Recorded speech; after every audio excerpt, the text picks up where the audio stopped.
I want to bring up someone I believe who's ever hardly been mentioned and was a key player in the Sicilian mafia. His name is Vito Roberto Palazzolo, and he was responsible for laundering large sums of money from drug trafficking and cigarette smuggling. During the mid 70s and 80s, he's said to have laundered 1.6 billion in drug money, and he had close ties to both American and Sicilian Cosa Nostra. Specifically in Sicily, he was extremely close to both Totorina and Bernardo Provenzano. Palazzolo's connection to the Corleonesi dates back to the 1960s. In fact, prosecuting Judge Giovanni Falcone began investigating him in 1984.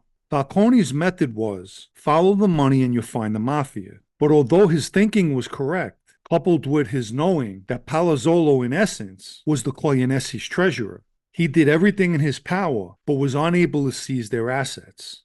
Another interesting fact is Palazzolo is the person who laundered most of the Pizza Connection money.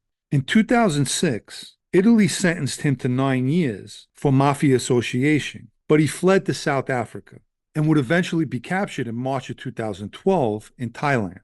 It took Italian authorities to December 19, 2013 to finally get him extradited back to Italy. Once they had him, he was placed in a prison 41 bis unit. Most likely by now, he's been released. Throughout the years, he not only provided the mafia with complex money laundering schemes, but more importantly, he helped them make profitable investments, and in some instances, provided safe havens for fugitives. Organized crime experts regard Palazzolo as one of the most intelligent and powerful members of Cosa Nostra.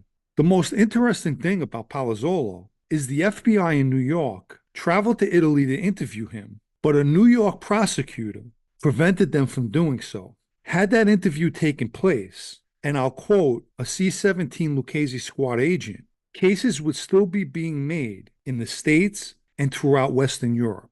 More to come on Palazzolo.